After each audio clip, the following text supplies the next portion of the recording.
cortes de gastos e dos juros nas alturas por culpa do governo Lula? E das gafes da Janja, podemos falar também? Não. A única coisa que nós temos que falar agora é sobre o Bolsonaro. Sobre como ele sabia que não sabia, que fulano contou não sei o que pra ele e tal e coisa. Nem eles estão sabendo explicar ao certo o que eles estão falando. Uma hora vem uma matéria dizendo que o Bolsonaro falou que não ia sair das 4 linhas da Constituição e os militares ficaram revoltados. Na outra ia ter o golpe do golpe. Não, o Bolsonaro era só um entrave, porque eles queriam derrubar o Lula e derrubar o Bolsonaro também. Então o Bolsonaro era vítima em vez de autor. Não, na outra o Bolsonaro sabia de tudo. Aí na outra já não sabe de mais nada. Nem eles estão sabendo ao certo como criar a narrativa perfeita. Enquanto isso, o que está rolando? O preço das frutas no Brasil sobe muito acima da inflação. Inflação. Não sei se você sabe, mas o imposto mais caro é a inflação. A inflação é um imposto. É um imposto. É uma ineficiência do governo que faz com que o preço das coisas escalone, suba.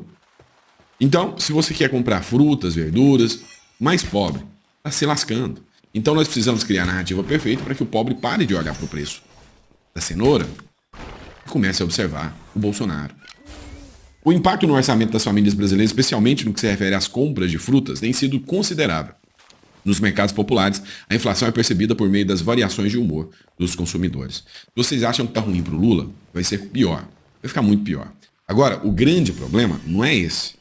O grande problema que se apresenta, o grande problema que se assenta aqui, é que a popularidade do Lula está caindo cada vez mais. Igual a do Maduro. 70% da população, 80% odeia o Maduro. Mas ele cai? Não. Porque ele teve o poder de criar a narrativa perfeita. Ou seja, ele criou a estrutura, quem é opositor tem chance de ganhar e perseguido, e se no final das contas ganhar, como se diz, não, aí é problema deles, da Venezuela, não é meu. E aí problema do Brasil vai ser problema do Brasil. É muito preocupante. Enquanto a gente está vendo as coisas acontecerem aqui no Brasil, está pegando fogo, os juízes estão se lambuzando com dinheiro público. Olha só, ministros do STJ planejam votar aumento de folgas e dos próprios salários. Não, está no momento ideal para isso, né? Nos bastidores, ministros do Superior Tribunal de Justiça têm discutido de forma discreta a possibilidade de concederem benefícios a si mesmos, segundo a apuração do UOL. Essas vantagens podem levar a salários mais elevados e um número maior de folgas. Ah, trabalham demais, né? Vai ser o 3 por 4, é isso? Conforme informações obtidas pelo portal, está marcada uma reunião para a próxima terça-feira, dia 26, com o intuito de debater essa questão. Ao ser perguntado sobre a pauta, a assessoria do STJ afirmou que o conteúdo ainda não está definido. Certo. Enquanto o caos acontece, o que eles estão preocupando? Com o seu próprio salário. Enquanto o Brasil vai mal, países vizinhos aqui permanecem bem. Por exemplo, a Argentina. A Bolsa da Argentina liderou o ranking de ganhos em 2024. E Bovespa está em penúltimo. O resultado reflete a deterioração da moeda brasileira diante dos fatores domésticos e internacionais. Onde a esquerda está, o caos impera. Tá? Não tenha dúvidas disso. É um absurdo, né? A gente pensar que o Estado gastar demais vai resolver o problema. Estão veiculando uma matéria, mas a economia da Argentina não foi como se esperava. A projeção era crescer 3% e não cresceu direito. Cara, quanto tempo a esquerda teve no poder destruindo a Argentina? Quanto estavam os juros na Argentina? Cara, essa mídia é muito porca mesmo, muito mentirosa. Enquanto isso, né, o Putin está disposto a ir para a guerra. Tá? Putin ordena a produção em série de míssil hipersônico, o Oreshnik, testado na guerra da Ucrânia. Tá. Você acha que ele quer esses mísseis produzidos em série para quê? Para fazer foguete da ré? Lógico que não. O presidente da Rússia, Vladimir Putin, ordenou a produção em série do novo míssil hipersônico russo, apelidado de Oreshnik, que é avelã em russo. A arma foi utilizada pela primeira vez na quinta-feira contra uma fábrica militar da Ucrânia e surpreendeu pela capacidade de carregar mais de uma ogiva e atingir múltiplos alvos. Em reunião com autoridades militares nesta sexta-feira, Putin descreveu o uso na Ucrânia como bem-sucedido e disse que a nova arma mostra a superioridade militar da Rússia no conflito. Segundo ele, nenhum sistema de defesa em operação é capaz de interceptar o míssil, que viaja a uma velocidade 10 vezes superior à velocidade do som. Você acha que essas figuras estão produzindo tantas armas nucleares para quê? Para brincar de casinha? Para ficar brincando de casinha? Meu irmão, se prepara. Controle de moeda, né? O lance do Drex, controle do que você pode falar ou não. A situação está mais grave do que você possa imaginar. Olha o que o Girão falou do que vai acontecer aqui no Brasil. Eu queria fazer um alerta. A gente vê como o sistema está se movimentando para calar, né? Para calar quem denuncia esse tipo de situação. Nós temos o próprio deputado Marcel Van Hatten, que está na mira, o senador Marcos Duval, nem passaporte tem mais, é questão até de rede social. Eu te pergunto, sei lá, às vezes você resolve, um dia de indignação, você resolve fazer uma postagem na rede social, e essa postagem é considerada como antidemocrática. Seu passaporte é cassado, não tem mais seu passaporte. O que você vai fazer? Para onde você vai?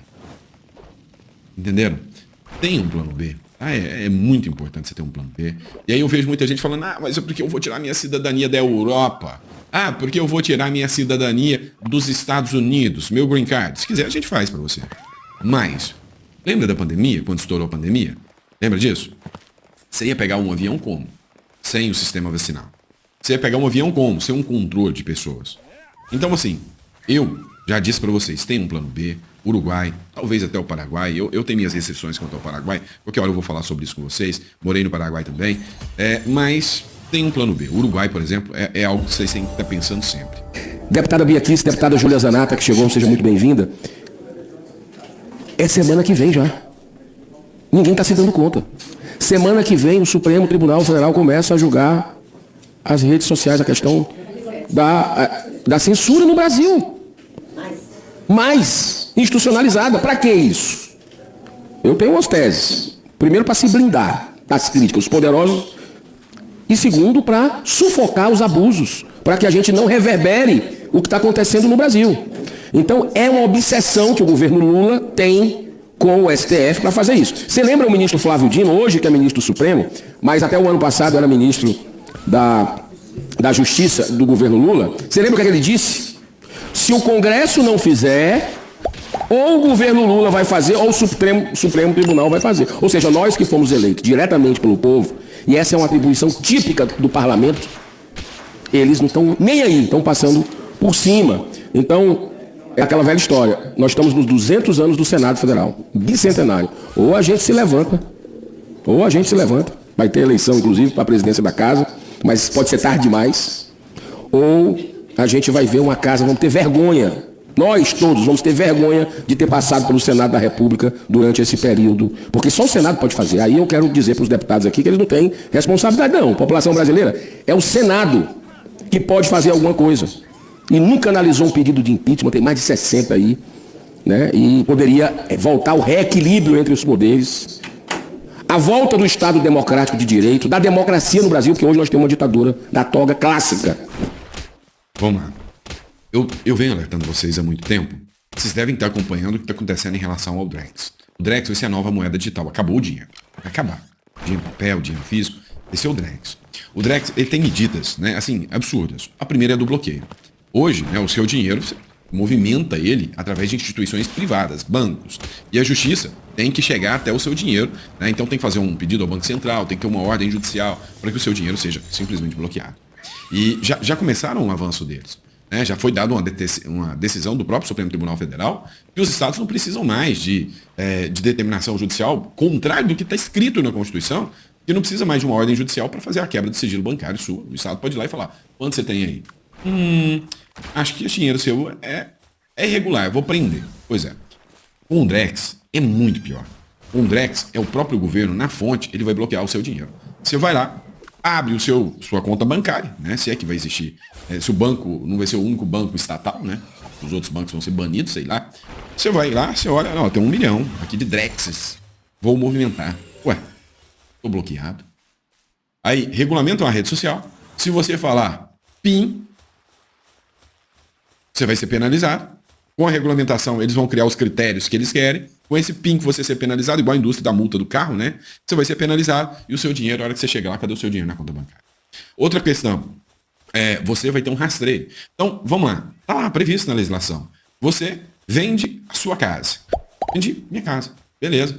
Para a sua casa, caiu o Drex na sua conta. Você está lá com o seu 2 milhões de Drex lá na sua conta, ou mais, ou menos. De repente, descobre que quem fez a transferência do dinheiro foi o padre do balão, né? O padre que está sendo agora acusado de golpe de Estado. E aí tem uma multa contra o padre. Todo o dinheiro que o padre foi gastando, então o padre gastou, comprou um carro, o cara do carro vendeu para o outro, que vendeu para o outro, e aí o dinheiro caiu na minha conta, porque a casa eu comprei foi de um terceiro, não foi nem do padre. Ah não, mas vai lastrear todo o dinheiro. E se aquele dinheiro é fruto do golpista, Eu vou pagar por isso. O Estado nunca vai perder nada.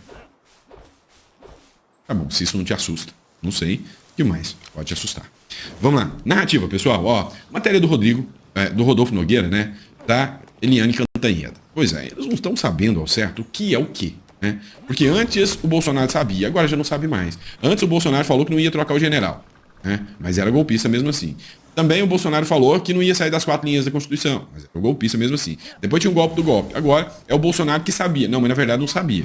Muito estranho, e isso pegou mal no Supremo Tribunal Federal. A declaração dele foi tratada até com uma certa ironia, e eu nem vou repetir aqui o que uma alta fonte me falou. O que eu posso dizer é que essa minha alta fonte diz que não é verdade que o Mauro Cid tenha confirmado que o Bolsonaro sabia que havia esse plano para matar o Lula, o Alckmin e o Alexandre de Moraes, né?